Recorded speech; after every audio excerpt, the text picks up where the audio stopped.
ones that take them away. Yeah. Okay, yeah, we're getting started. Okay. Chris just reminded us that we are currently being recorded. It's looking out for us. Okay, good evening and welcome to the January 14th, 2016 meeting of the Newmarket Conservation Commission. I'd like to start with the Pledge of Allegiance. To the flag of the United States of America and to the republic for which it stands, one nation, under God, indivisible, with liberty and justice for all. Sir. Jeff Goldnoff. Present. Keith Faber. Present. Bob Gasta. Here. Patrick Reynolds. Here. Julia Sinclair. Here. Marianne Hannigan. Present. Bruce Fecta. Present. Thank you. And Ezra Timko and Andrea Sellers, right, has asked to, they've both been excused this evening. And I'd like to welcome our new member, Julia Sinclair. Thank you. Thank you very much for volunteering. Thank you. And so public comments?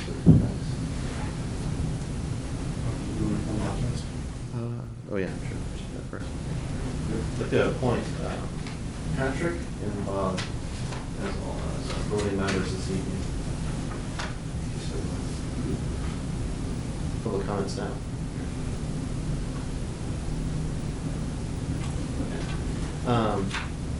No one objects. I'd like to move the Lumberland Creek culvert replacement project to the top of the agenda. No objection. Excellent. So, as we all know, we've been kind of, I don't remember what it was, last fall, maybe? TNC, the Nature Conservancy, kind of started to look into replacing the Lumberland Creek culvert across Bay Road, and they approached us to be part of the project, and we definitely agreed to be part of the project, and they're here tonight to give us an update on the status of the project. They started an engineering study earlier in the fall, and so they're going to share the results and some preliminary design information maybe with us if they have it. Ready? Please introduce yourself. Okay. So my name's Joanne Glode. Probably on your agenda it says Pete Steckler will be presenting this, but he's sick, so I'm standing in for him. And then Lindsay Butler is from our engineering company, Wright Pearson. She'll be stepping in to talk about the engineering side of things, but I'll start us off with, I'm assuming that everybody would be happy to have a little refresher. Okay, all right, because we have some slides about that. So this is just a picture of the culvert. Oh, here we go. See, Pete prepared these slides, so I'm going to fumble through them. So here's our presentation overview. We're going to go through what the project was, the project need. We're going to talk about a summary of the ecological monitoring that we did. This past summer we did some vegetation monitoring and some fish monitoring, and then Lindsay's going to step up and talk about the engineering. And then we'll just touch briefly on what's next. So here's the site location. The Lumberland Creek is right here, flows under Bay Road right there. We're downtown Newmarket here. There's Bay Road, and the Nature Conservancy's project office is right here. Does the blue outline the watershed? This must be the watershed. Yep, that's the watershed of Lumberland Creek. Yep. The funding for this project, thank you very much. You guys gave us some funding for this project. The majority of the funding, however, has come from DES Coastal Program through their coastal resilience funding. And we've had a lot of partners as well helping us to figure out how to step through this, because this is actually a really exciting project because it's a bit of a demonstration for how to design culverts thinking into the future, thinking about sea level rise and climate change. And the project need, so this is what it looks like right now, the salt marsh. This white line shows the full extent of the marsh. Uh-oh, hold on. Oh, it's gone. Good. And Quick update. yes. And when we're thinking about climate change and sea level rise, under a low emission scenario, in 100 years, the marsh will migrate upslope a certain amount, and we noticed that it has the potential to cross over Bay Road. But then this is under a low emission scenario. Under a high emission scenario, we could actually lose a lot of our marsh, and some of the best marsh habitat will be on the other side of Bay Road. So that really drew our attention to what is here right now, and can that marsh, migrate to the other side of the road? And, I guess there'll be some pictures on that soon. And then the other thing we noticed when we were out there looking at that culvert was all the eels that in the springtime, they come up and then they bump into the rocks at the base of this culvert. They can't get in there because that's a perched culvert. The water falls out of that culvert back into the stream. And so this is an important little stream for anadromous fish, especially for the eels. And so the opportunity to reconnect that was pretty exciting for us. Another thing that we learned, and we kind of know because we drive on that road to get to work, but is that the road overtops when there's major storm events. So we've had four different events that have overtopped that road and that have required some road repair. So we have had the support of Rick Mulaski, and he's been very involved from the beginning when we've been talking about this project. So I'm gonna. Quick question about that. Yeah, absolutely. That said 5-year and 10-year event. Was that just a simple 5-year storm event, or was that? Yes. What did that say? Okay. Yep. So a 5-year storm will overtop it. Yeah, it goes right over. Well, I mean, keep in mind that that was not too long after a 10-year event. I mean, it was basically 2 weeks Yeah. after a 10-year event. Right. So everything was still the water pretty- level may have been All right. already a little higher upstream. That's a good point. It's a pretty small watershed, though. It may drain out. Yeah. Um, I'm sure it's saturated at least. Yeah. So I'm going to jump right in and talk about some of the data we collected this past summer on the vegetation and the fish, which has been really exciting for us to learn more about what's actually living out there. So why monitor? We wanted to get a better understanding of what's here now and understand how it might change into the future. And especially in relation to two major events, and so I've already touched on those already, the culvert replacement and sea level rise. So the vegetation monitoring that we did, we used the National Estuarine Research Reserve system. They have developed a long-term monitoring protocol for salt marsh monitoring, specifically to be able to track changes due to sea level rise. And so we adapted that exact same protocol and sampling design at our marsh. And we're lucky enough to have research scientists right here at the Jackson Lab who helped design that protocol, and so they were really helpful when we were setting it up in the marsh. And we collected data on vegetation, but also some physical variables, looking at salinity in the soil water and water levels in the marsh. So all the plots and transects were set up in June, and then we collected data in July. So we set up, this is the way that the plots were set up. The transects are these sort of little lines here in red that you can't see all that well. And then the plot locations are the green plots along the transects. And we put 3 transects sort of randomly within these 3 zones of the marsh to make sure we would capture that salinity gradient from the bay all the way up to this is freshwater up here. So this first zone is really the freshwater and area around the culvert. The second zone in here is really the brackish marsh. It's we use the old farm crossing just as a break because this is a tidal restriction. It's a minor tidal restriction in the marsh. And then the last zone is from that farm crossing out to the mouth of the bay where you have an unrestricted salt marsh. Is there any culverts at the old? No. So the way that they Or used to, just- yeah, this was, the farmer on this side used to also farm on this side, and so they just threw a bunch of rocks. So it's in. just a fording point? Yeah, and they would cross Yeah. on those rocks. Yeah, and right now it's all jumbled and kind of a mess in the creek. And you guys deployed some tidal. Yep, we deployed some data loggers Yeah. upstream and downstream to monitor the water surface elevations there. Yeah, and so you can see that there is like a slight delay and it captures a little bit of extra water on this side. Yeah. Makes crossing possible a little bit. You can cross there at low tide, yeah, which is kind of nice to have a spot you can jump over. So you can see this is some of the data reflects that salinity gradient really nicely too, where in that zone 1 we were talking about most of the vegetation there is freshwater. In zone 2 we start seeing a lot of brackish vegetation and halophytes, these are the species that are adapted to salty environments. And then in that zone 3, which is the area closest to the bay, the marsh is really dominated by mostly halophytes.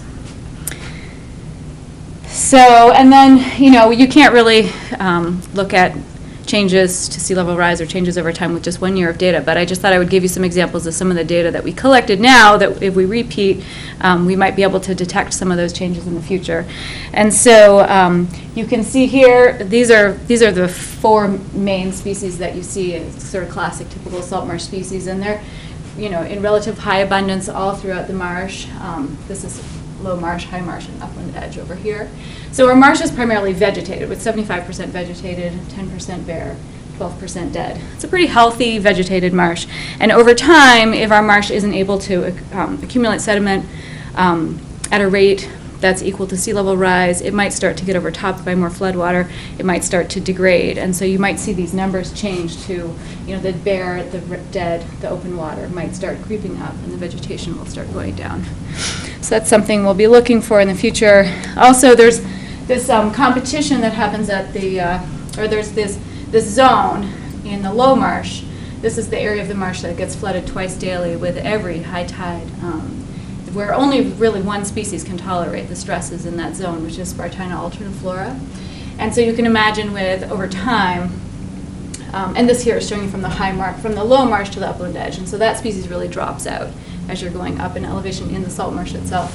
But over time, if the salt marsh starts getting flooded, more area of the salt marsh is flooded on a more regular basis, that this species will be able to tolerate much wider areas, much larger areas in the marsh, and we might start to see this species become more common further out in the marsh itself. So 2 little examples there. But so our plan is to remonitor, obviously, so we can start detecting some of those changes. We're thinking probably every 3 to 5 years. We also need to obtain permission to monitor the shrub plot. So I didn't mention that, but we, even though we had permission to set up the plots on the private land north of the road, they did retract their permission halfway through the summer, and so we weren't actually able to collect the data over there. So we're still working on that, so we are missing a little bit of data. And we also want to monitor the expansion of existing invasive species and the establishment of new ones, so there's definitely invasive species concerns here, because there is this narrow-leaved cattail, a small patch of this, and so the opportunity, it could shift around and move around, so we need to come up with a plan for that. And then we didn't have any sediment elevation tables set up. It would have costed us an additional $5,000, so that's something that we could think about in the future. And those would give us rates for how much sediment and how much building the marsh is actually doing, and whether it's keeping up with sea level rise, like the elevation of the marsh is keeping up with sea level rise. Can I ask you a question about permission, or would you Yeah. discuss it? Was it taken away because of opposition to the project in general? Yeah, well, how would I phrase that? It was taken away because they felt like they didn't understand it, I think, at the point, so like they initially gave us permission, and then through discussing it more, they felt like they didn't quite fully understand it, and they felt like I think they were confusing a lot of this with, I think it was just like poor communication, and like we need to do a lot more communication with that landowner to get them up to speed. Yeah. Just straight opposition. Yeah, no, I don't think they fully understand it. Yeah. And Lindsay can talk more about what's going on with that too. But yeah, so I'm going to transition down to fish monitoring. So we had this summer, and it started in the spring. We did 3 different sampling events, spring, summer, and fall, to try to capture the full suite of fish that use this in the different seasons. 13 sampling sites from up into the beaver pond, all the way through, this into the brackish marsh and right out into the salt marsh, and we even sampled in some pans out in the salt marsh. And we used seine nets and minnow traps, so 2 different sampling techniques to try to capture different fish. Just to give you an example, this is what a seine net is. You just walk through the creek with this big giant net and try to scoop up what you can. This is a seine net that we use north of Bay Road, so this shows you what the habitat is like north of Bay Road. Just a tiny little creek, freshwater creek. And south of Bay Road, this is the same technique, using that in the deeper tidal creek in the salt marsh. And then these are the little minnow traps that we deployed throughout the stream. And we engaged a lot of volunteers through those 3 events. We got 97.5 hours of volunteer time, which was really helpful for our grant as a match. And these are some of the species we found. So north of Bay Road in the freshwater environment, we found redfin pickerel, which was really exciting. That's a species of special concern in the state. It's only known from the southeastern part of New Hampshire. And it's in its classic habitat. Apparently it really likes like slow-moving beaver pond type habitats, and that's exactly where we found it. Golden shiners, common shiners, pumpkin seeds, and a load of amphibians and insects. That's mostly what we were pulling up in those nets. For migratory species, we caught a lot of American eel, which we, what should I do? Cancel?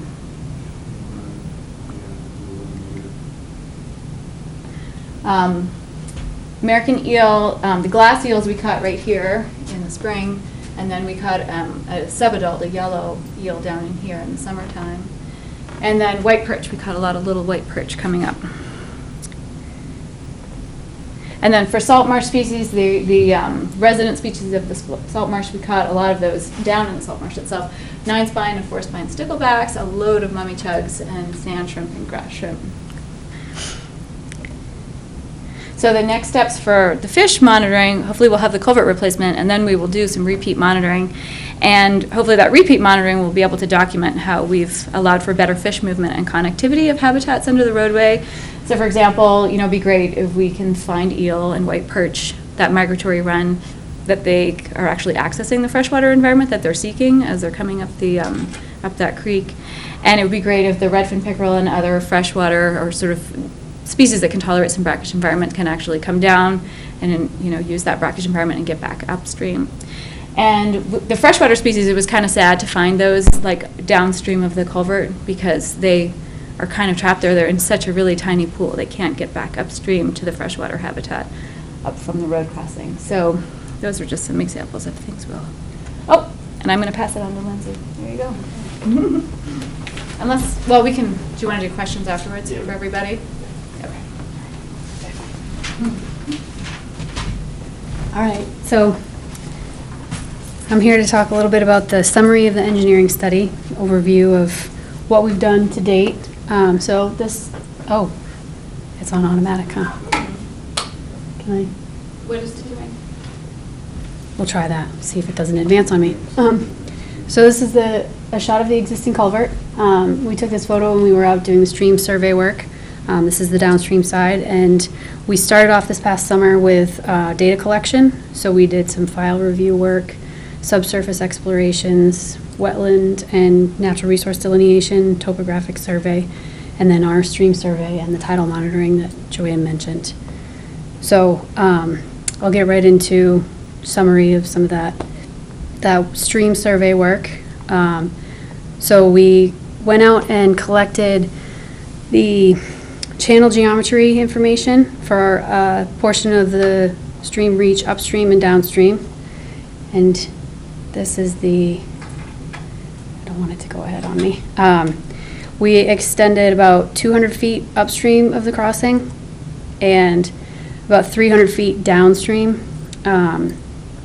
As Joanne mentioned, we lost permission to the upstream side, so we only got to go the 200 feet. We were hoping to get a stream survey that would extend up beyond the area of influence above the culvert, but we didn't really get to do that. So we focused a little bit more on the downstream side, and since we're focusing on removing the tidal restriction here, we felt that that was an appropriate reference reach.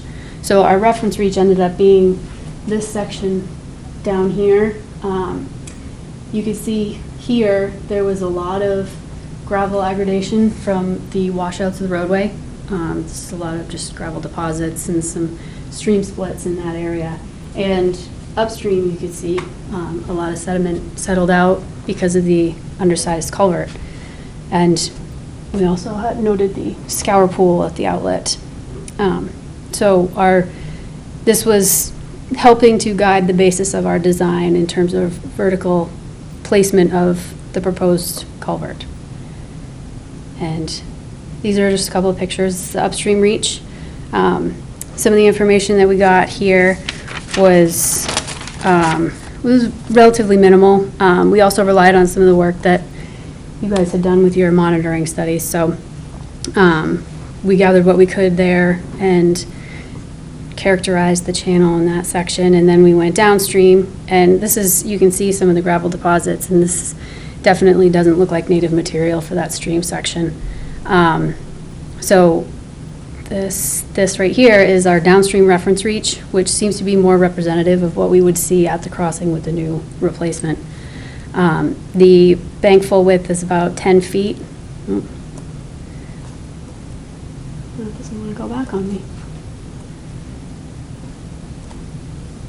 There we go. The bank full width is about 10 feet, and bank height ranges around 1.5 to 2.5 feet. So those are some of the geometric characteristics that we're trying to simulate with the replacement structure and the reconstruction of the stream through the crossing.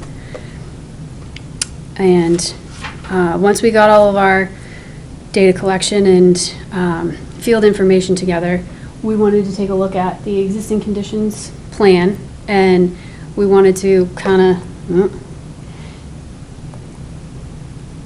I don't know if there's a way to fix this.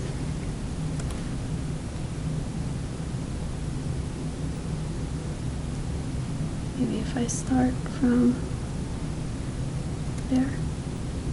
Try that, see if it doesn't advance. So we wanted to do an overview and take a look at what the natural stream crossing appeared to be. And you can see with this,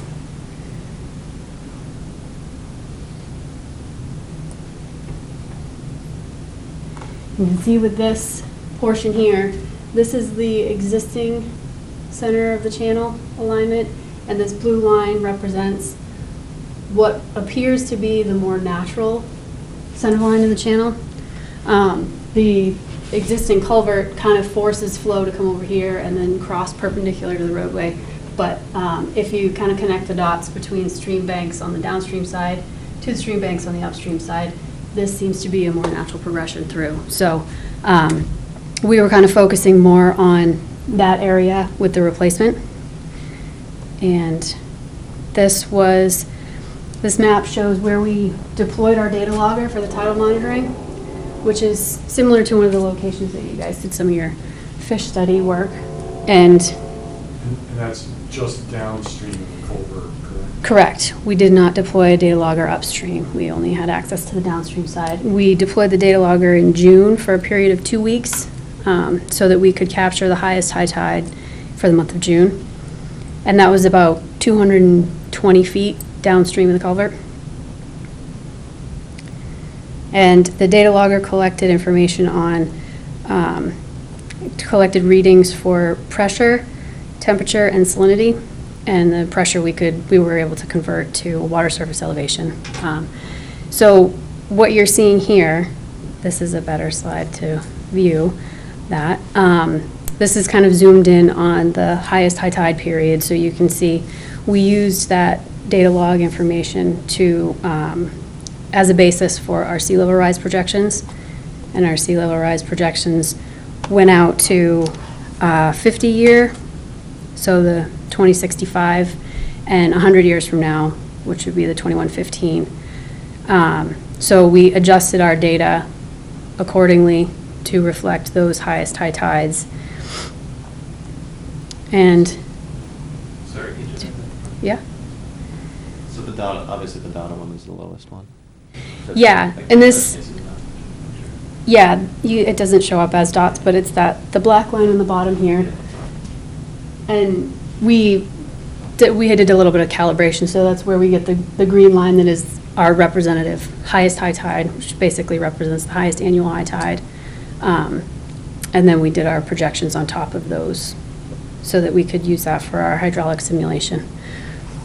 And this map just shows the projected high tides from our data logging in an aerial view, so that you can actually kind of see, and this is reflective of the slide that Joanne showed as well, that this blue line is representative of the high tide, or our monitored high tide. And in the green line, the annual high tide comes across the culvert just slightly. And then in the 50-year sea level rise projection, you would see a little bit more. And in the 100-year sea level rise projection, you're almost getting up to that large wetland system up there. So our hydraulic modeling, we performed 2 types of hydraulic modeling for the culvert assessment. One was to focus on the downstream boundary condition and the tidal restriction, and the other was to model the extreme flow events to see what we were getting from the upstream side. So for the downstream side and the tidal monitoring, this slide shows the results from our tidal monitoring. We used the 3 tidal scenarios that I mentioned, the current 2015, the 50-year projection, which was 2065, and the 100-year, which was 2115. And we incorporated that into a HEC-RAS model, computer software, and routed it through the crossing to simulate the high tides coming up into the crossing and flowing back out, so that we could compare the water surface elevations from upstream to downstream and see what our differential was, and increase the size of the culvert to a point where that water surface elevation had a very minimal differential or no differential. So that's what you see here for the different colors. In the current condition, you have a restriction at about 48-inch diameter culvert, and then the restriction is removed with larger structures. And we were kind of focusing on this 100-year projection. So this is a 10-foot span point. I'm not sure why it's not labeled, and this is a 16-foot span. So once you get to the 10-foot span, your tidal restriction is removed, essentially removed. And then we looked at the extreme flow events, and the modeling for the extreme flow events we did using the SCS TR20 methodology, and we used HydroCAD software, computer software for that modeling. What you see here is the results of our 50-year event hydraulic performance. We modeled the existing structure through the crossing, and then we took a look at the 10-foot span, the 16-foot span, and a 20-foot span, because those seemed to be the sizes that removed the tidal restriction, so we weren't necessarily going to focus on anything smaller than that. So we were focusing on the 50-year event and the 100-year event, and we were modeling those through our HEC-RAS model, in addition to the high tide levels that we had. So we were trying to simulate a more conservative or a worst case scenario if the peak of the storm hits at the same time as the annual high tide. So that's the numbers that we're seeing here. And we can talk a little bit more about these in detail, but generally what we were trying to take a look at was what the projected high tide level was, and then comparing our peak water surface elevations for upstream to downstream, and then showing that elevation differential, because we wanted to make sure that we were less than a foot of differential, so we're still removing that tidal restriction. And I have the 16-foot span highlighted because after our project partner meeting and discussion of the assessment, that seemed to be where everyone was kind of settling on. That's what the size that we should be looking at for this application. So, and we have the 100-year event, which is similar, highlighted the 16-foot. And we are just barely keeping under that 1 foot differential, but it's definitely less than the more projected, the 100-year projected sea level rise. So then we have our preliminary design. So like I said, the 16-foot span was highlighted. We got into a meeting with the project partners to discuss the results of the assessment, and then we went ahead with developing a preliminary design incorporating that 16-foot span structure. And it was agreed that we should look at designing the structure to the 100-year extreme flow event on top of tidal scenario 3, which, like I said, was the 100-year sea level rise projection. So that would be the 2115 elevation for that. And we're all in agreement that the 16-foot span structure made sense because it could accommodate the 10-foot bankful width that we got from our stream reach while allowing the banks to be constructed so that they could be stabilized and somewhat vegetated for terrestrial passage. And we were still allowing the necessary flows through here. So what you can see here, I think Pete also distributed this to you. I know at least Jeff saw this. I think, yeah. So we're showing just kind of an overall plan view. And this is the culvert structure with the proposed realignment. This is the existing crossing here. And then we're proposing to stabilize banks with the boulders and reconstructing the stream through the channel, or through the crossing. So the culvert, as of now, needs to be four-sided. It's got to have a bottom so that we have the structural stability, because there are a lot of soft marine clays through this area. And if we were to do three-sided, we may need to look into piles or something for the support of the structure. So this seems to be a more economical choice, having the bottom on, and it will be embedded. So there will be roughly 15 to 18 inches of native stream material placed within the culvert to reconstruct the channel here.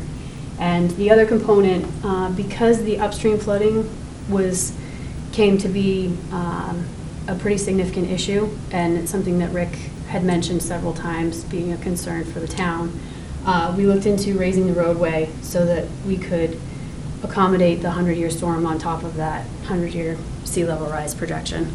So the proposed profile raises the roadway up slightly there through the culvert crossing.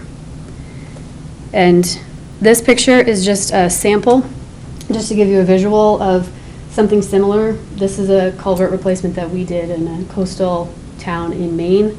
That is a 15-foot span, not actually a 16-foot, but very similar to what we would be looking at putting into the Bay Road crossing. Obviously, the Bay Road crossing would have some more substantial construction around the head walls than this area, because this was a very, very flat gravel road pass. So it's a bit of a different setting, but also has the guardrail across the top, which we are proposing here, and would be a requirement for public safety. And then for our engineering summary, just to kind of recap, we've done the data collection. The stuff in black is the stuff that are the items that we've already completed. Data collection, the culvert assessment. We selected the preferred replacement being the 16-foot four-sided concrete box span. And then we prepared the preliminary design. And we are in progress on the regulatory coordination, and then final design and construction documents will be coming next. We actually met with representatives from DES and Army Corps about the wetland permit application this morning, so that will be forthcoming hopefully in the next month or so. There are, as Joanne mentioned, there are some issues with the upstream property owner, and we'll continue working with them to iron that stuff out so that we can keep the project moving ahead. But we are into the regulatory coordination now, and next steps for the engineering part will be final design and construction documents. So that kind of summarizes mine. I don't know if you needed to. I think there was just one more slide, maybe, can you just click it ahead? Yeah, that just talks about, do you want to touch on that? The cost? With the preliminary design, we put together a preliminary cost estimate that reflects a lot of the components that you saw on that plan. Just putting some estimated costs to the actual reconstruction work. There are some unknowns at this point, so this, like I said, is just preliminary, and we'll get into refining this once we get through the regulatory process and get to the final design piece of it. But just for example, the coordination with the upstream property owner has potential to impact the project if we need to install some retaining walls on the upstream side to keep our impacts within the right-of-way. That would increase the costs. The foundation design, we're not final on yet. We are coordinating with a geotechnical engineer to get some recommendations for the culvert support so that we can get a good economical, stable support there. So there's potential for that to adjust slightly. And I feel like there was another piece that I don't recall. Those were the two major components that we've been talking about recently, so. So that was where that's at. Yes.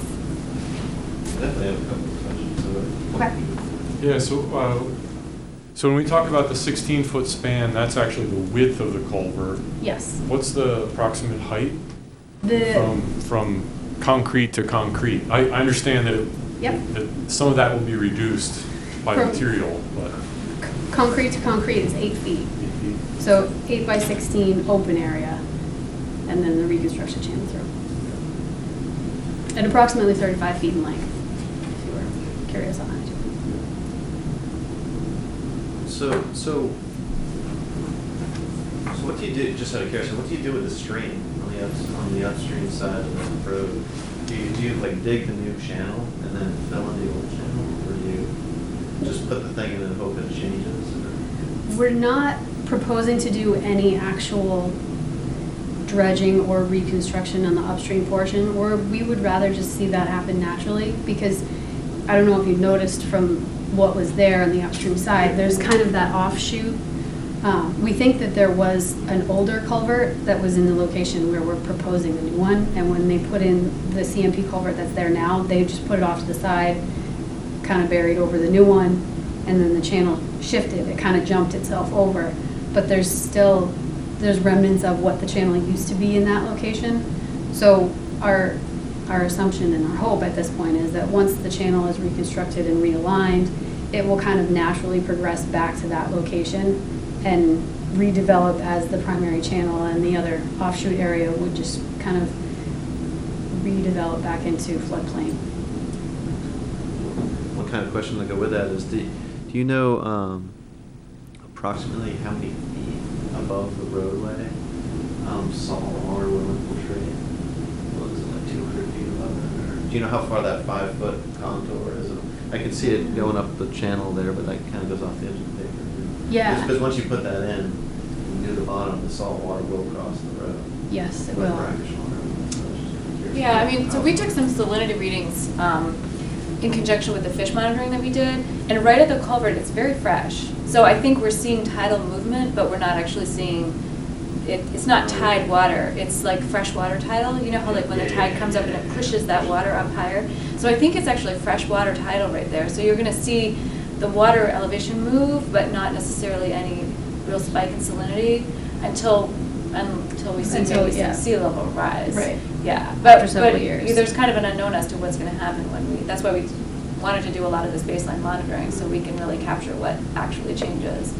So, because yeah, right now the head of tide is pretty much right at the road. Right, but it's maybe not the salt. Right, I don't think it is. There might be on some situations a bit of salt water creeps up in there, but I think for the most part it's freshwater tidal right there. I might have missed that one thing though. What was the change up at the culvert currently? Elevation. The tidal change? Oh, the tidal change? I think from our monitoring, elevation-wise, we were only seeing a range of about 2 feet in the highest high So you're tide. 200 feet down. Yeah, right. Thank you. Mhm. 2 questions. The culvert, will that be built on site, or is that a precast unit? It would be precast. It would be precast, but come in sections. And we can get that to come in sections that are like, it's a 7-foot-long section, and then we could get top and bottom. So the bottom could be installed and pulled together, and then the channel could be reconstructed, and the top pieces could be inserted on that, and then it could be attached together and then backfilled. Okay. The other question I had is, you're actually straightening out the stream to what it used to be. Mhm. Will that increase the speed of the water to do more erosion? Or, when you put the bend in it, it kind of slows it down and Yeah. puddled there before it went out. Will that increase the flow and cause more erosion down It- further? It would likely increase the flow in some of the higher events, but it wouldn't cause more erosion because it would be a more natural flow. Where the way it is now, when you get those higher velocities, you would see a lot more flushing going on. Okay. With that alignment, but with the more natural alignment, the kind of historic sediment transport would be happening more daily. So you wouldn't necessarily see a big, huge flush of everything coming out and major erosion problems coming through the crossing. I didn't know if it would affect downstream more, dumping more sediment into the lower section. It shouldn't, because we're hoping to set it all at an elevation that's going to happen over the course of the next 50 years or so in a natural progression rather than everything all at once with a large storm flush. But if you got a large storm, it's possible you could have a large transport. Is that correct? It's possible, yes, that you could have a large transport from some of the area that is immediately upstream of the roadway. Right.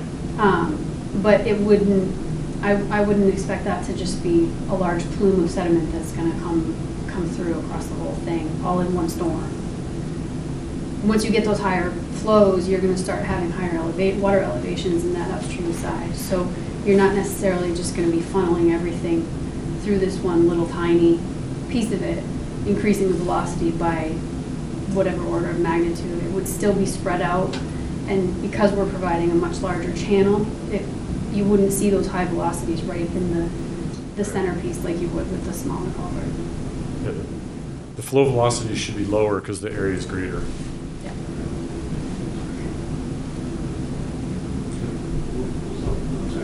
Well, I was going to ask, you said something about a retaining wall upstream to deal with some issue possibly? What exactly is that in reference to? It would just be because we're raising the roadway slightly through this area, the additional side slope would get outside of the right-of-way so that we could get a stabilized vegetated side slope on the upstream side. But if the upstream property owner does not want us to be putting any side slope or adjusting any of the grading on his property, then we would put in a retaining wall to keep it within the right-of-way. So it wouldn't be any adjustments to the grade outside of the right-of-way. It would just be the edge of the roadway and then a retaining wall constructed at the edge of the roadway.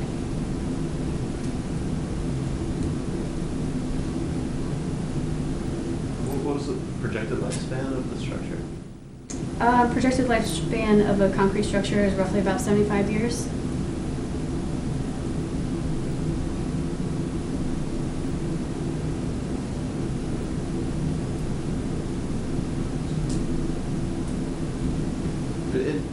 Sorry, one more question. That's okay. When you say you fill the culvert will be filled with materials, so we get kind of an illustration of that. You said be filled with native materials? Mm-hmm. So whatever you excavate from that site, you'll put back in there, or just you mean like the same type of soil from wherever?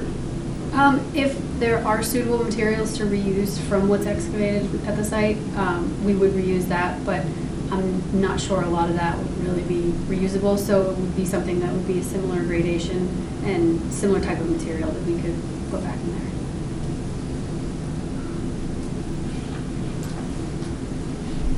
You have a guesstimate on how long it'll take to install?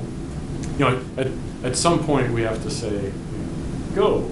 Yeah. Basically stop traffic and blow up what's there and all that sort of stuff. Yes. It's just, you know, I'm not trying to hold, you know, Right. I'm more in the, is it a 1 week? Is it a 1 month? Is it a 2 month?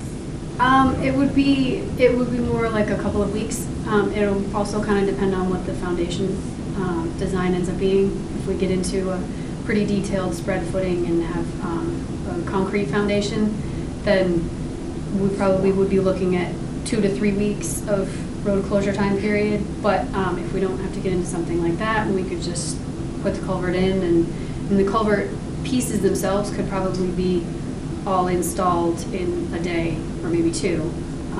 But accounting for all of the excavation and everything along with that, it would probably be a week or 2. So I would say, That's pretty fast, yeah. all things considered. And then there would, I mean, all in all, it would probably be about a 6-week construction period, because then you'd have the roadway raising and the adjacent pieces. But culvert piece would be probably about 2 weeks, 2 to 3. Did you guys already try to get funding for construction? No, yeah, because we're still trying to figure out the final budget and the final plan. So hopefully we'll have those in the next couple of months, and then we will start looking for funding. Yeah. So we may be back. And I know we still haven't gotten the request for our previous offer. What's that? We still haven't gotten the request for the previous offer yet. Oh. That way it's still haven't issued a check. Oh, okay, So all right. just remind Pete. Yeah, well, people know what's going on there. I don't know anything about that, so I'll remind him. Yes, absolutely. Yeah. Any more questions?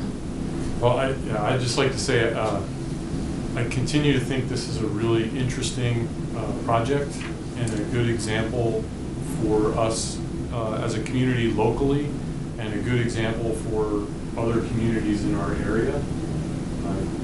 I look forward to seeing it continuing forward. It's pretty cool. Yeah. Should more towns and be more proactive and just go into replacing culverts this method. So traditional stuff. Right. Well, we're hoping it catches on. Yeah. It was interesting to know about the fish, the species that you found, and how much life there is in that area. Right. Surprising. Yeah. Thank you. You're welcome. Is the Asian short crab a native species or is it invasive? No, that's that's not native. Yeah. Yeah. Is it something that, what does it look like? Does it look like just a little crab or is it a? It can get a little bit big, but the ones we are catching in the marsh are just little juveniles. Like everything that lives in the marshes are kind of nurseries for small fish, so they're all pretty tiny little things. Yeah. Anything distinctive about that specific crab? That's a great question. We hired Sea Grant to do a lot of the species identification, and I believe you can identify the crabs. I would say it wrong, but you can identify the crabs based on the number of bumps between their eyes, and so there's not a lot of species, and if you count those little ridges, you can identify between the different ones. That's kind of the easiest way to do it. Yeah. Thank you very much. You're welcome. Thank you. So I left my little jump drive in here. Do you know, can I just pop it out? I don't think so.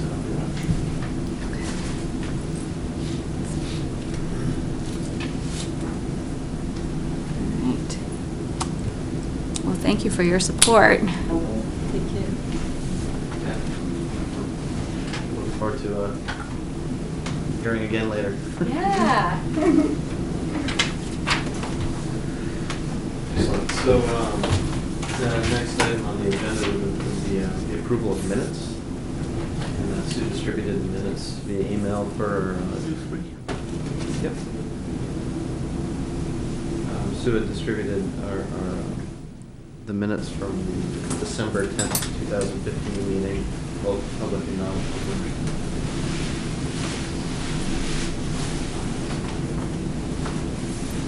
I'll make a motion to approve the minutes from the public session for December 10th, 2015. I'll second that.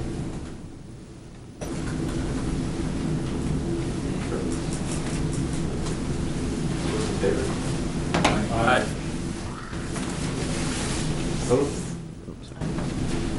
Opposed? Abstentions? I wasn't here yet. 2 abstentions. Okay, so it's 5-0. Thank you. Bye-bye. Whoops. Is she voting tonight? No, she's not. That's right.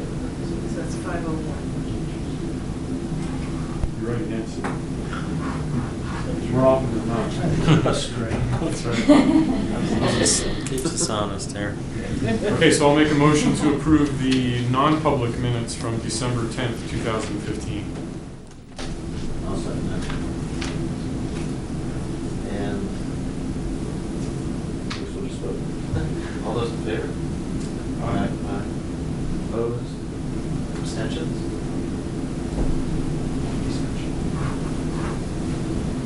Thank you, Sue. And next would be the treasurer's report, but Andrea is not here this evening. I did not get a chance to look at it prior to the meeting. If anybody noticed anything that needs to be looked into on there.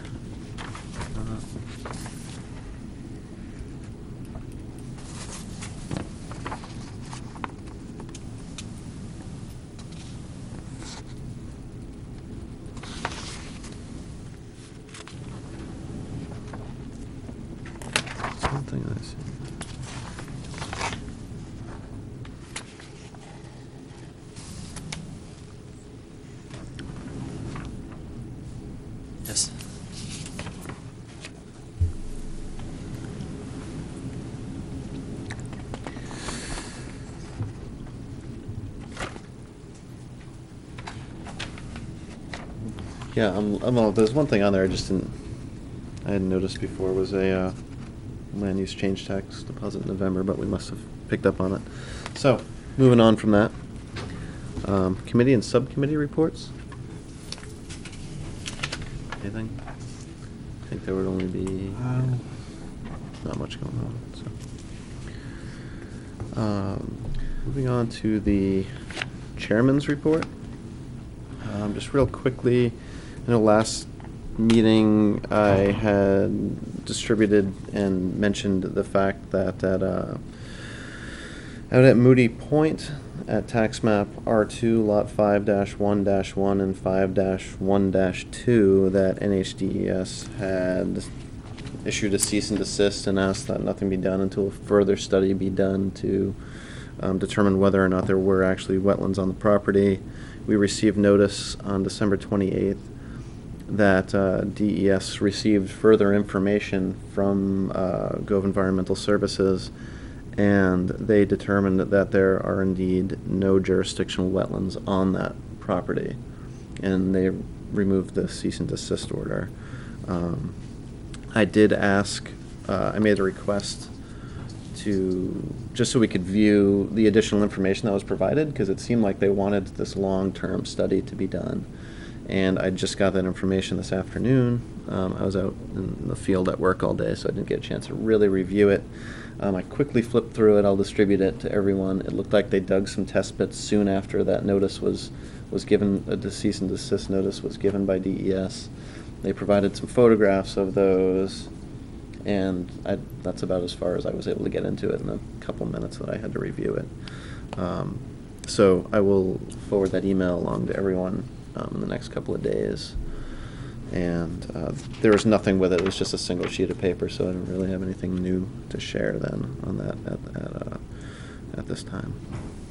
Any plans? Yeah, like I said, the top sheet's new, and the rest of it's the stuff we received in October, I believe. And the only other, well, I have a few small things, but I did distribute we have to give so in the town report every year, they put a kind of a summary of the year from all the boards and commissions. And so I sent it out via email asking for comments. I got some comments, a few comments back.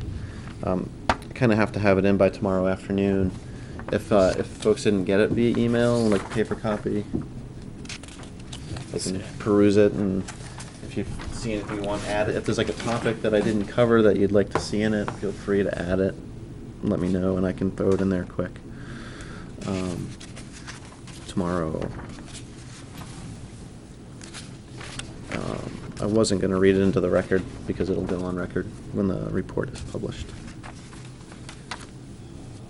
The other things, we received some mail.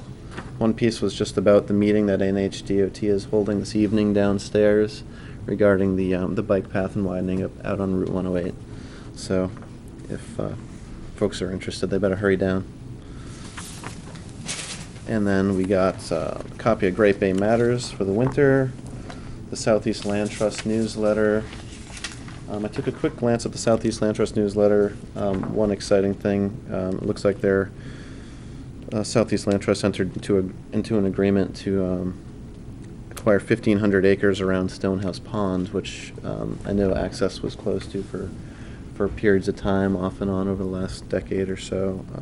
But it's a beautiful, popular place. So. Is that up in Barrington? Yeah, it's in Barrington. Oh, Yeah, okay. the big ledge going down into the pond. Yeah. What are they going to do with that? I don't know their plans. I didn't read the whole thing, but I will Oh, okay. pass these three things out if folks want to look at them. Yeah. There's the Southeast Land Trust.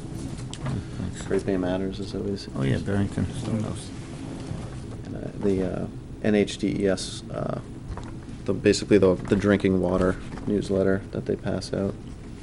If anyone wants to view it. No. Sometimes it has interesting stuff in it. The other real quick thing I wanted to mention is I did circulate. We received a request from the Town of Stoddard Conservation Commission to review a letter regarding a open bobcat hunting season. And I kind of distributed it to everyone to see if anyone was interested in the commission supplying, you know, a written comment or utilizing the letter they sent. And there's some people on the fence, or, you know, so, but we don't necessarily have to do it as a commission. But they did, I just want to let everyone know that they came out with the hearing dates, just in case they want to add comment.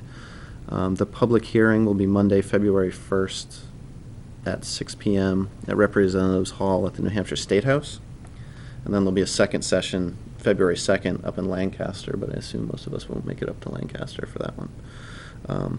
So if you're interested, and they will take written comments, but they must be submitted by February 10th. So if you'd like to add comment, feel free. And if, I don't know, I didn't get a lot of feedback from the commission saying we'd like to comment either way. So I'll assume no one feels overly strongly, and if anyone would like the commission to draft it, this is our chance to do it. I would.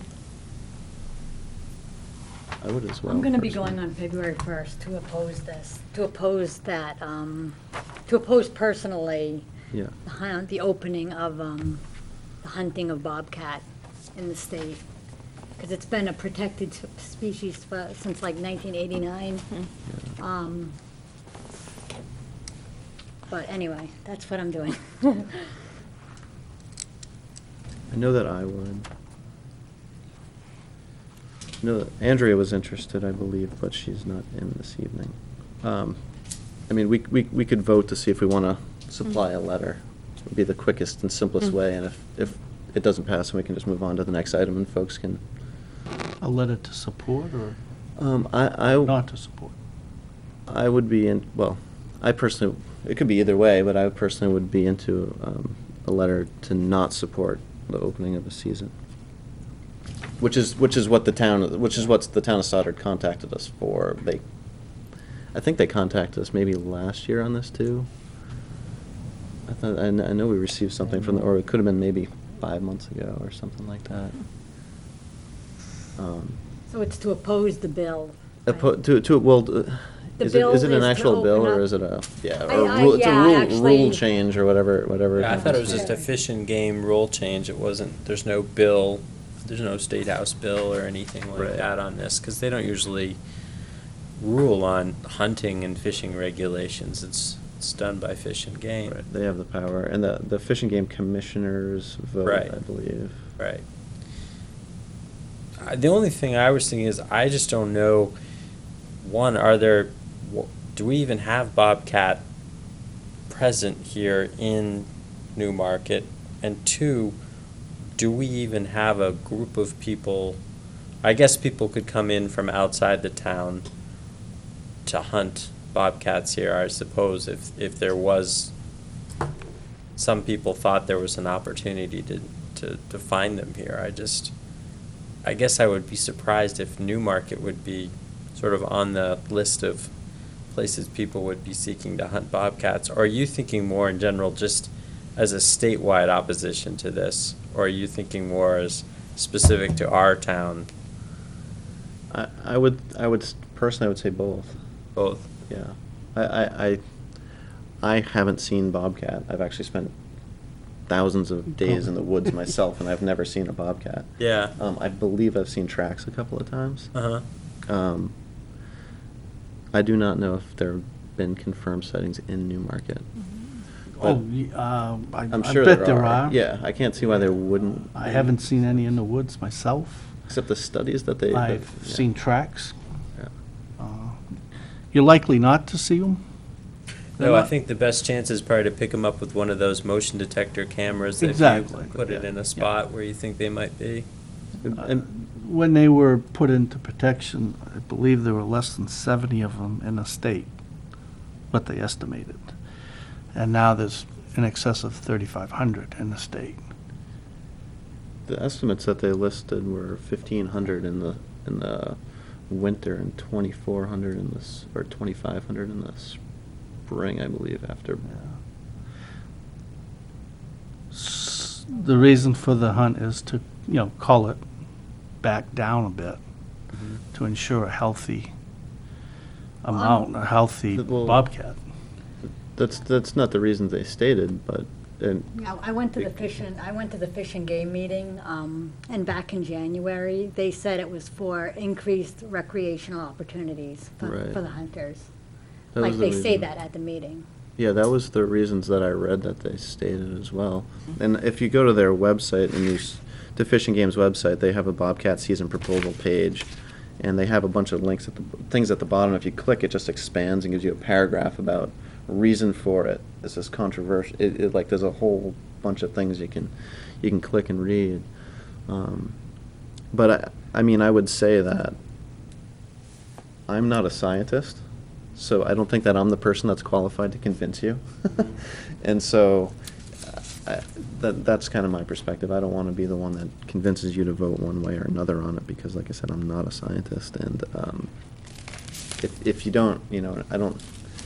If you're not fully educated on it, I don't want to pressure people into voting things that they're not comfortable. It's most of the population of bobcats, from reading the literature, live in the southwest portion of the state, right? And that's where the majority of the population is, and it's relatively low. But my reasoning for it, just so everyone knows, is that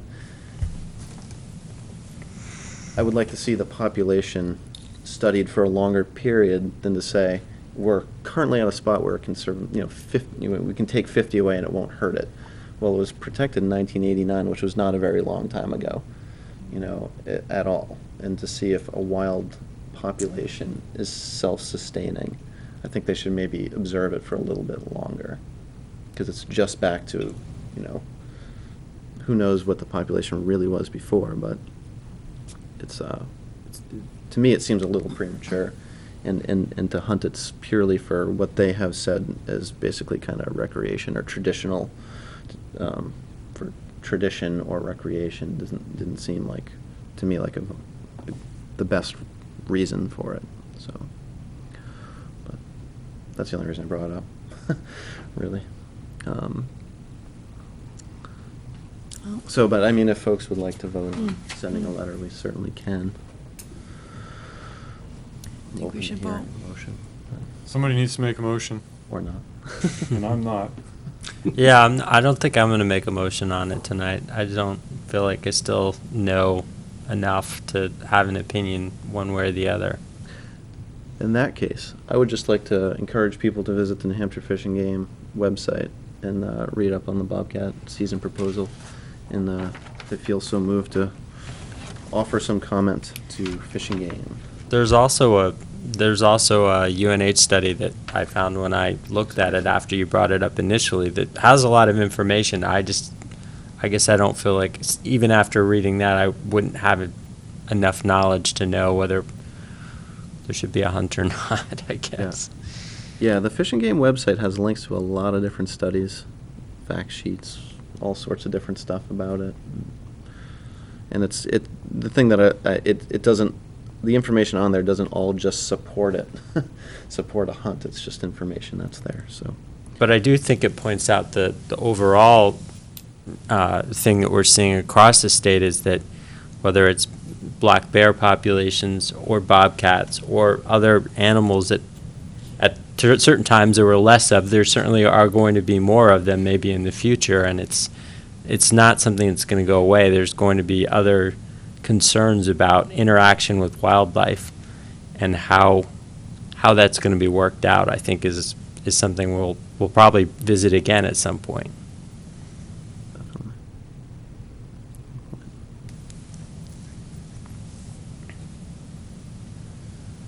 Excellent. So, just moving on to, that does it for the chairman's report. And so, old and new business. So the donation of the property, the Dearborn property, out on Grant Road. At our last meeting, we did vote to recommend that the town council, we voted to recommend that the town council accept the donation of there was a 38-acre parcel that Charlie Dearborn owned, that his heirs are looking to donate. And we recommended that the town council consider accepting the donation. If folks want to look into it, it's tax map R6 lot 27-6. So Can they- you say that again? Lot what? it's tax map R6 lot 27-6. It is 38 acres. It's subject to a New Hampshire Fish and Game easement, conservation easement currently, that allows certain specific uses.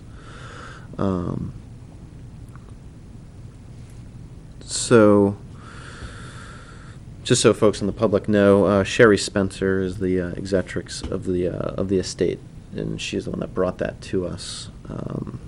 And Drew drafted, and we reviewed a letter of recommendation that we did supply to the town administrator, and he has passed on to the town council. The town administrator currently has the town's legal counsel kind of reviewing the property, looking at it, to see if there's any issues with the title. The administrator has, Steve Fournier, the town administrator, has asked us to, in case it goes through, to expedite it in the future, has asked us to set aside $500 to cover the cost of title insurance at our meeting this evening. So. Just to make things go smoother if, Yeah, a motion not to exceed 500 is what he was looking for. seems like a good idea, something to do. Yeah. You looking for that motion right now? Yes. I'd be more than happy to take that. I'll make the motion that the Conservation Commission set aside the $500, not to exceed $500, to do the title insurance for the Dearborn property. I'll second it. Discussion? All those in favor? Aye. Aye. Opposed? Excellent. Thank you. That went quick. And so couple other real quick things just to mention. If the town council does decide to accept the property, the cost of survey, we were talked about having the property surveyed and a few corners reset, maybe tags, but whatever. The Conservation Commission will have to cover that cost when the time comes. The town council will not be covering it. That's my understanding at this point. I think we've done that in the past, haven't we, Drew? Yeah. Other properties. Yeah, for That sure. kind of standard procedure. Yeah, it is, there's a relatively recent survey. This is, I know you weren't at that meeting, Bruce, but this is this information on it, actually. And just kind of fill in folks that weren't here as well. Fish and Game, New Hampshire Fish and Game currently monitors the property through their other agencies, in the same exact fashion, and actually the same person that does the Wigan Farm for us as well. So, You probably asked at the time, but there's access to the property, correct? there is. It doesn't seem like the type of property that we would set up a public access at this point. Right. It does slightly abut Wigan Farm, but I think it's out in the swamp. That corner Um, does. And as of this moment, the town council has not requested us to be present at any meetings, and I was just informed that it's not on their agenda for anything at this moment. So, not till after the town's legal counsel reviews it will they put it on their agenda. Mm-hmm. So, that's really all I have on that at the moment. But, so, it's good to see that moving forward. And the next item is Alan Snyder of Ibis Wildlife Consulting came to a meeting, and she was generous enough to review the Wigan Farm Natural Resource Plan, and we asked her for a proposal. I think I have have yours. seen Yeah, I have this. three. We asked her for a proposal to complete the work to do the update. I believe I submitted it around via email. And that I brought copies for everyone to take a look at tonight. so we can kind of discuss in Extras. thanks. I'll have one right here for you. There you go. So, for the administrator, if it was under $2,500, we did not need to go out to bid. And it looks like she is at $2,100 with her proposal. I took a look at it based on the notes that I had taken and basically the information that she provided us before. You know, it looks like it covers everything that we had discussed, as far as I can tell.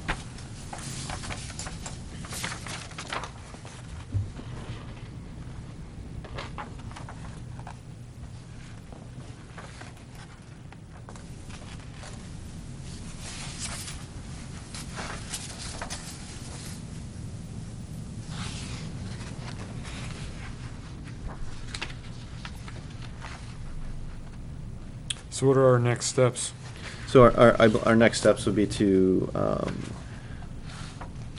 vote to accept this and sign it and give it to her. Would be my guess. So we would have to expend $2,100.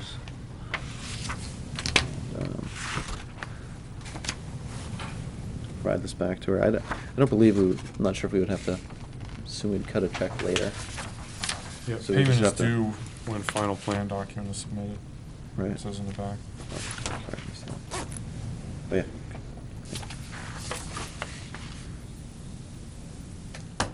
Okay, so I'll make a motion that the Conservation Commission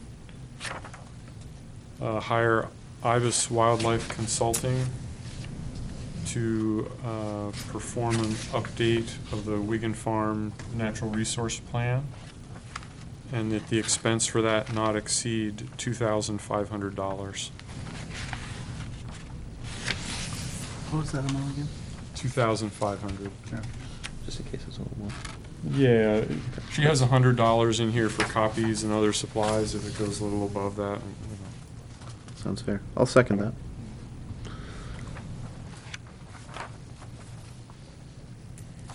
Any further discussion on it? Yeah, just a little bit that, you know, we've been talking about trying to get this going, and I'm in the camp of let's get it going. I am too, especially if we're going to do anything with the plan on the area beyond the stone wall that Ellen spoke about clearing, and we would have to get any of that going. If we want to do it next year, we'd have to get it going Get in the the plan spring. going now. Yeah, yeah. And it sounded like this. This is required through the agreements that were made up between the partnerships, correct? So it needs to get It done. needs to get done. Yes, it does.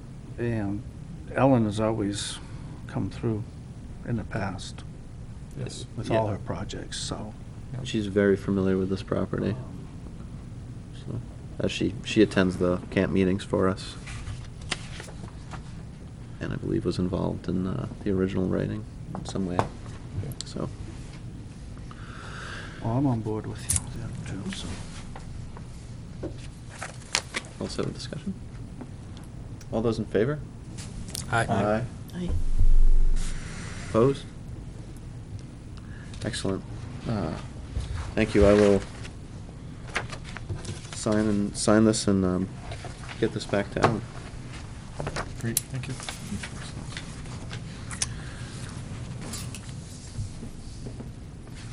So, the next item I have on the agenda here is Wigan Farm boundary maintenance. Just kind of, I know that Drew was thinking of looking into getting someone out there. I'm just curious if. Yeah, so I was supposed to call some surveyors to get some information on who would be interested. That hasn't risen to the top of my priority list yet, but I'll do it this weekend. I think that's okay. I think we might even now we'll have to talk to Rick, but we might even it might be better off waiting a little while now until spring. I'm not sure if he wants if we move to put we want to have a fence or a barrier installed soon after the survey work was done. And so if that can't happen now that the ground is frozen or there's snow or whatnot, we might even want to. I mean, it's good to get prices now Sure. and call the surveyors, but we might want to. Are we checking the boundary on the town side of the, A small portion of the Wigan Farm boundary where, clarifying. clarify it and then put a Yeah. fence in? Yes, or some sort of a barrier, yes. I'm thinking rocks this time. Boulders. Start with rocks. Yeah, That way wildlife can move about. Mhm. that's true too. As far, when you said fence boundary, I was, stockade fence, that No. just wouldn't fit. Yeah, no, not Exactly. stockade, yeah. But a row of rightly piled rocks would be fine. Yes. That was our current thought. Excellent, thank you, Drew. Yep. The next item is the status of the Piscassic Loisel and the Shanda Park kiosks. My understanding is that they're kind of total losses. Rick Malasky from DPW was able to salvage the sign from the Shanda Park kiosk. And so there were some emails traded around, and Dick Lord of the Lamprey River Advisory Committee has offered his assistance in any way to getting the Shanda Park kiosk back up, because they did help fund the sign that was on there that was saved. Yeah. So the way I kind of see it is he gave the name of a person that he I don't remember the name off the top of my head, but I don't have it written down, that they've used in the past to build these things. And so the way I kind of see it is right now we kind of my goal personally would be to get them up in March or April, so we kind of have that time period to find someone to make them and get them up. So I know that I can at least circulate the fellow's name. I don't know how you guys have done them in the past. They were all here when I got here, so I don't really know. The commission worked on a couple of them themselves, and a few others I think were built by a local carpenter. Not positive. I know the commission worked on the one at the Loisel property and kind of put it together. Yeah. The one at the Shanda Park, I'm not sure about. I think that was commissioned to do by a local contractor. Okay. Yeah, I know the fellow is local that he mentioned. I just can't remember his name. I'll circulate his name. And if folks want to respond back and say, yeah, that's someone we've used, I don't mind contacting him and getting an estimate for 2 kiosks. Is there I don't know if they come in different sizes, or you just say I want an 8-foot wide kiosk. Well, or are they? I think the kiosk, at least at Piscassic Loisel, was a copy of one that the Lamprey River Advisory Committee Okay. had built where the Lamprey River crosses Route 87. Yeah. And I think the Shanda one was very similar as well. Okay. So whoever Dick Lord mentioned probably made Okay. Both Yeah, yeah. probably made the both. one that was used as a model. So that person would be a good contact, I would say. Okay, I can contact him and Yeah, get an it's similar estimate to for the 2. one that was at that's at the boat launch too, there on Pecassack Street, right? Yeah. Yeah. Out by Twin Rivers. Yeah. Yeah. Yeah. Okay, yeah, I'll contact him. It seems that they're coming to the end of their life. So maybe this summer, we could inspect the rest of them. Yeah, the one.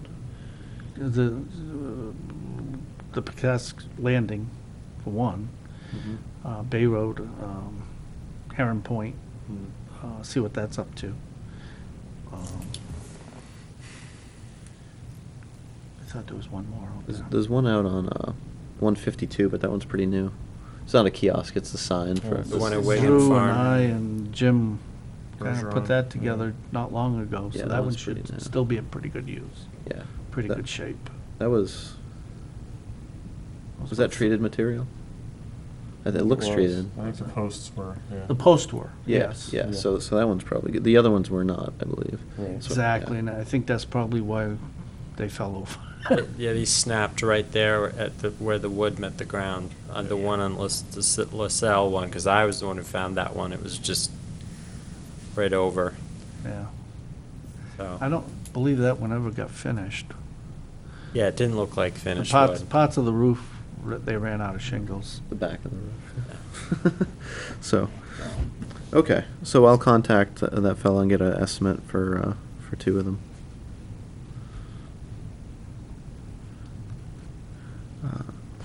The last. Maybe he may have some idea on how to put them in the ground without having that problem. Yeah, Of them we can figure rotting, that you out. know? Yeah. Yeah, he'll probably use a treated material, or we can ask him to, or whatever. Yeah. Yeah, or put a concrete footer in and build off of Yeah. that, whatever.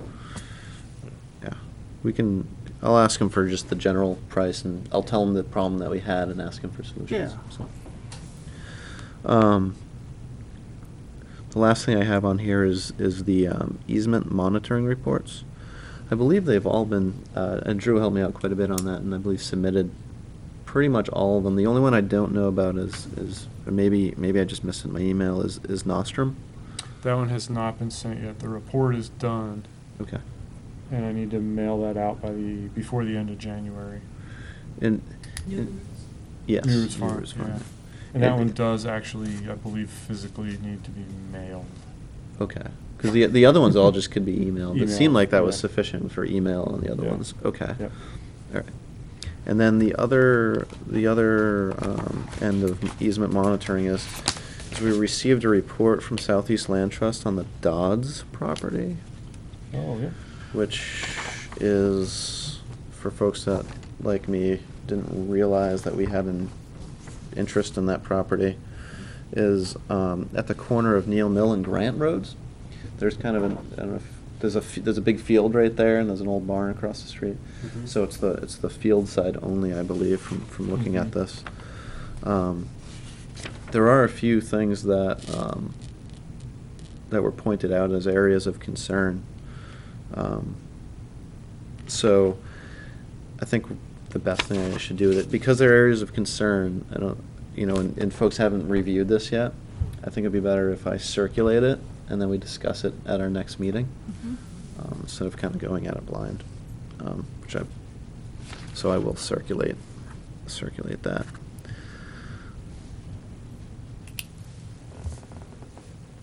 It's kind of a lengthy report. I don't. Does I that don't wanna require the read whole same thing. report like Wigan Farm and Lloyd's Elp properties? Or is that a different type of It monitoring? does, except Southeast Land Trust does the monitoring. Oh, okay. And so, do you know the deal with this, Drew? Do we own the property and they hold the easement, or vice versa? Because it says Southeast Land Trust holds a grantee interest and the town of Newmarket holds an executory interest. So I think we're the backup. Okay. So it's a conservation easement, and we are Yes. we So- are the so- second people in line. I believe that's correct, yes. Okay. Yeah, so I will circulate that, and then we can look at that next month. That is all I had. The other old and new business?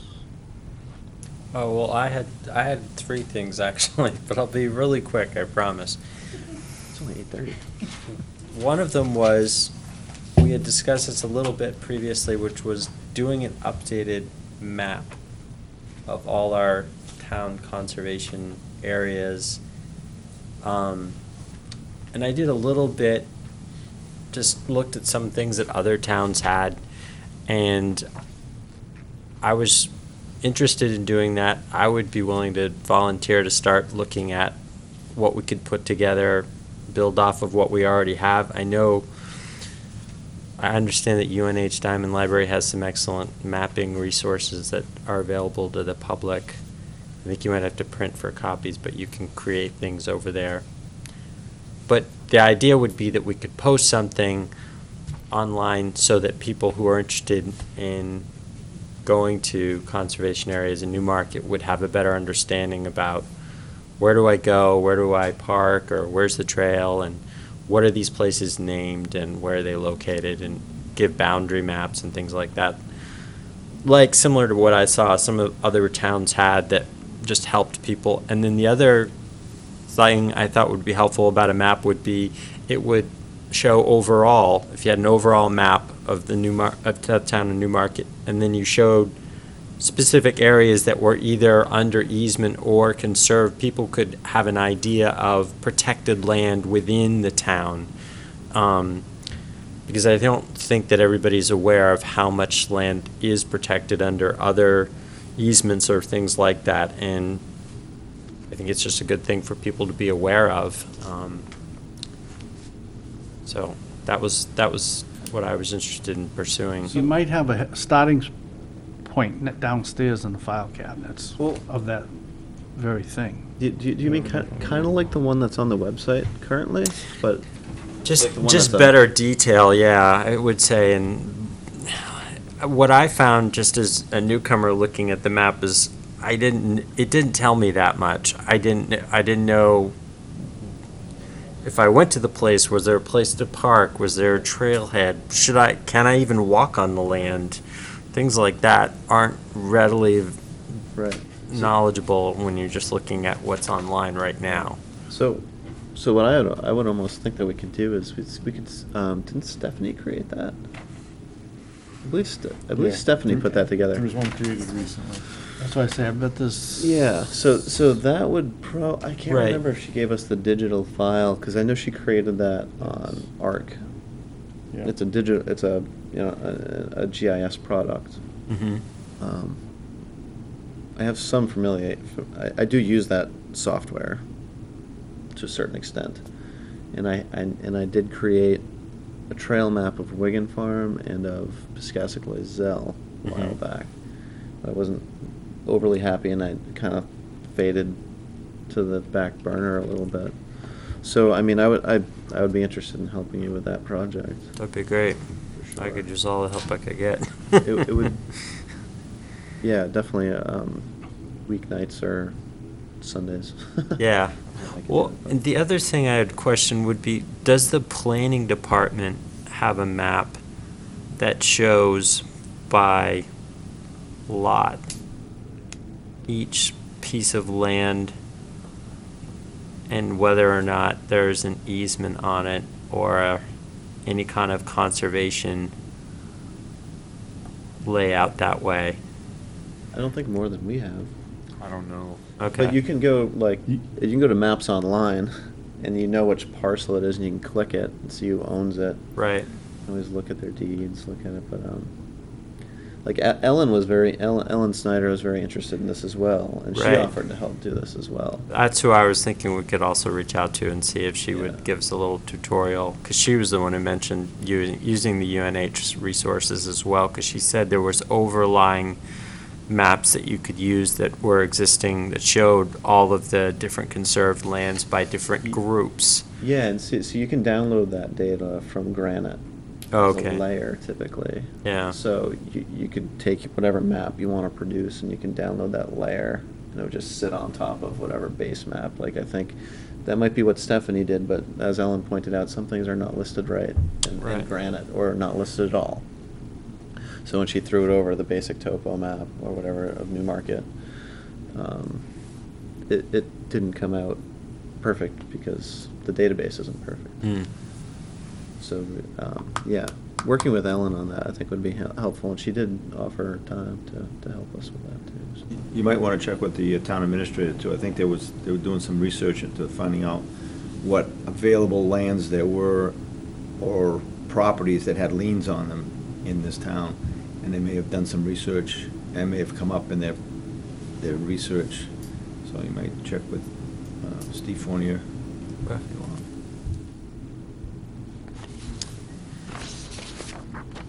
And then the other thing is, I work at Liberty Mutual. Every spring, they send out people all over the Seacoast communities to do projects, volunteer projects. They give people a day off from work, And I know there are lots of other towns, areas around here where they come up with projects. We would then offer our project up. If people volunteered, we could get work done. I'm thinking one of the things we have is removal of noxious plants on pieces of land.